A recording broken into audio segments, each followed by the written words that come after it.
So I may have said this before, but I want to make it clear that the purpose of this video is not to undermine the importance of being in a lawful wedded state, right? I'm not against marriage ceremonies and I'm not against two people being legally married. I just really believe that being legally married and being romantically married are two completely different things. And I think it's important to recognize when one is existing absent of the other. So I'm going to tell a story. Welcome to my channel, PhD Chats. You clicked on the link when you didn't have to, and for that, I am grateful. There was a young woman who began a romantic relationship with a older young man. Now, the relationship started off being sensationalized and salacious because she was still a student. She was a high school student, and he was in his early 20s. So already societally, it looked very stigmatized and very, inappropriate. He was at least maybe 5 to 7 years older than she was. So that relationship was shunned.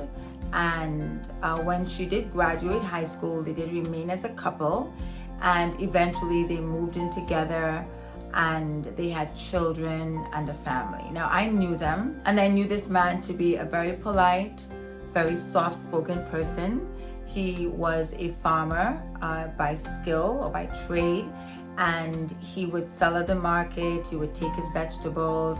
He always had coconut or some yams or something with him. They started with a small mini farm behind their house, and then they expanded. So he was a staple in the market. She was really good with her hands. So she had what we call a green thumb, and there are these beautiful flowers in Trinidad called crotons. They thrive in all tropical climates. So the front of the house was adorned with crotons. The yard was pristine, well kept. They had a small house at first, and then they moved into a larger home, right? They may have had 3 to 4 children over the years, but as a young person, I knew them to be a family. I knew her, I knew him, I knew of their backstory because, you would hear little rumors, people saying little things, but they would be going out the road together, the wife, the husband, the children, all together. And for all intents and purposes, they were a wonderful family. At some point, she became saved. And in most Christian spaces, what follows your salvation is a call to baptism. So she wanted to take that step. Her pastor told her that she could not be baptized because she was living in sin, and that in order to be baptized, she had to marry her husband. Now, I don't know much about the man.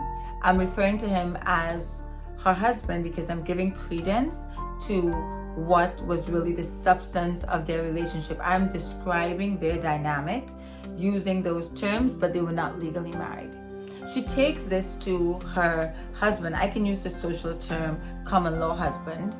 And of course, he rejects the idea, right? I'm not checking a box so you can get social approval. I'm not checking a box so you can go play church and dip your head underwater. He was Rastafarian as far as I would assume. He wore the colors, he had long dreadlocks, he presented himself as if he was of that persuasion. I can't say definitively, but I know that he refused to get married in the church.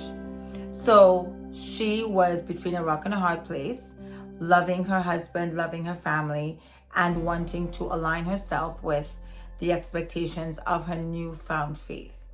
The pastor said, you can't become a member. You can't get baptized. You cannot become a member because you are living in a sinful status.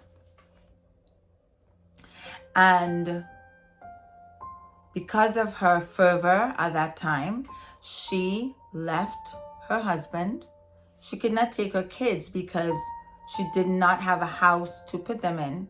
And she moved in with her mother.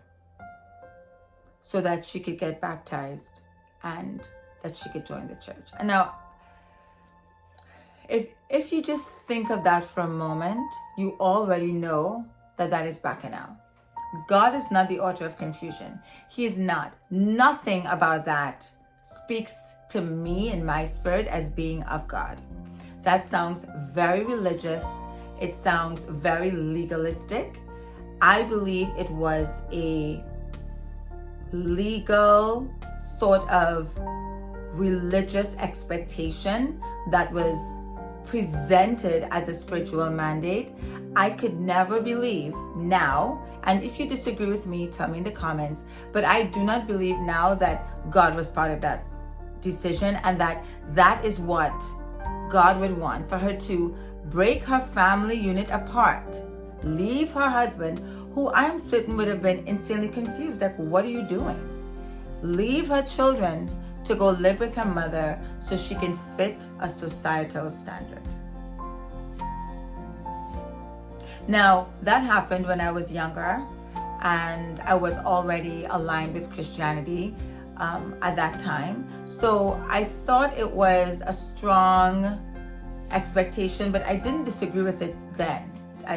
Something was bothering me about it, but I just didn't disagree with it, because remember, shacking up is a thing, right? God doesn't like people who practice cohabitation without being married on paper, right?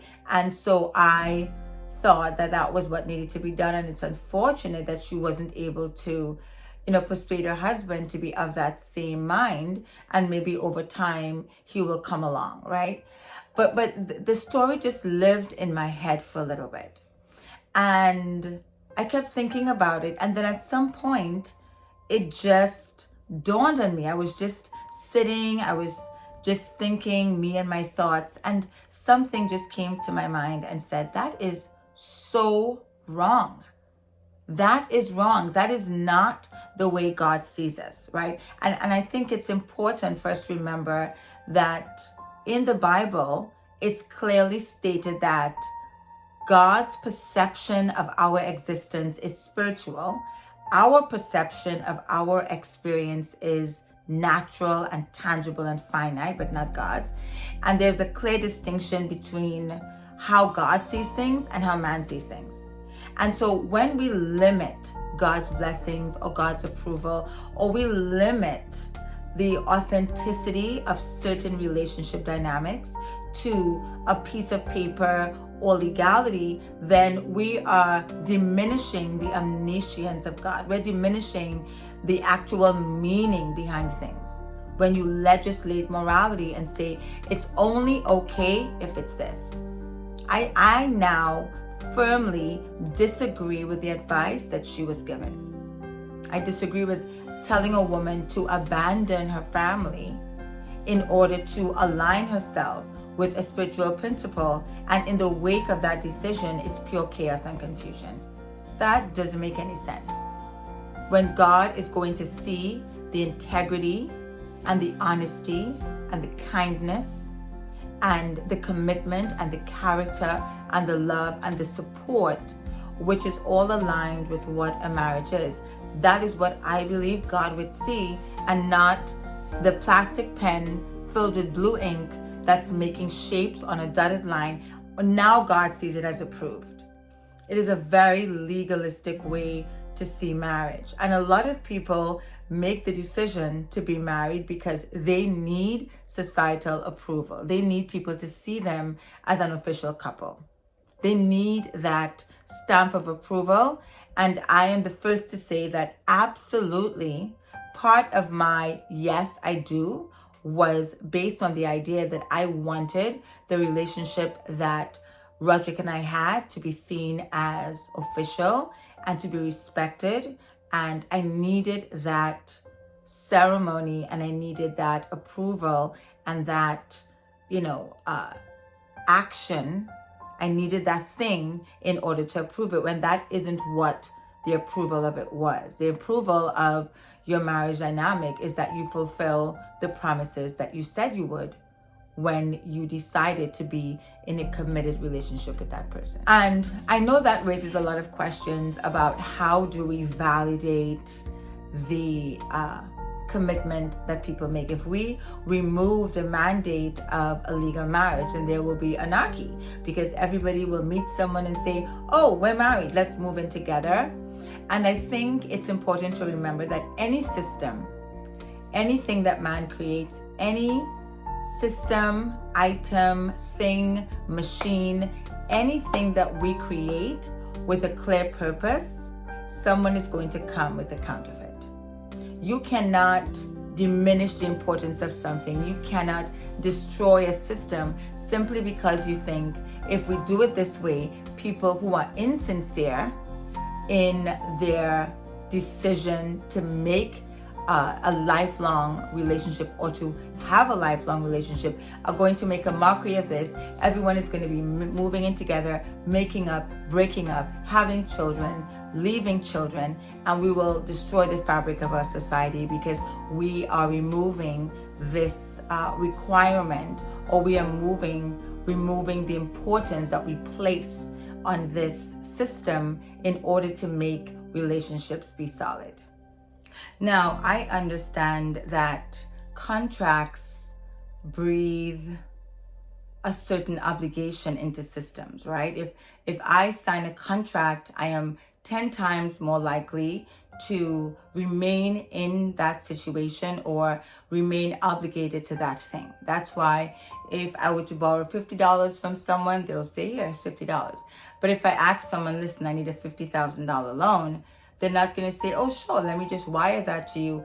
They're certainly going to want some contractual agreement to repay that loan. So the value of the thing that you are exchanging or engaging with does require you to do more than make a verbal commitment. I get that, right? And I think that a lot of people remain in marriages because the complexity and the bureaucracy of getting a divorce is daunting.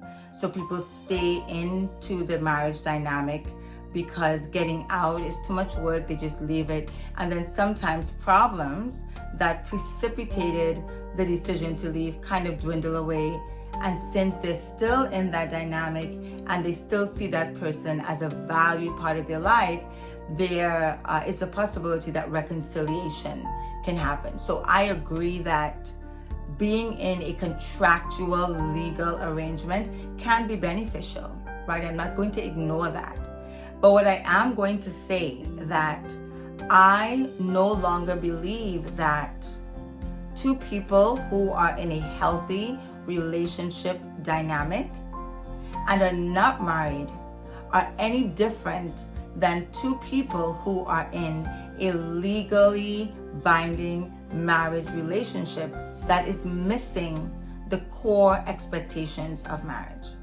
I think we've kind of put the cart before the horse in many situations.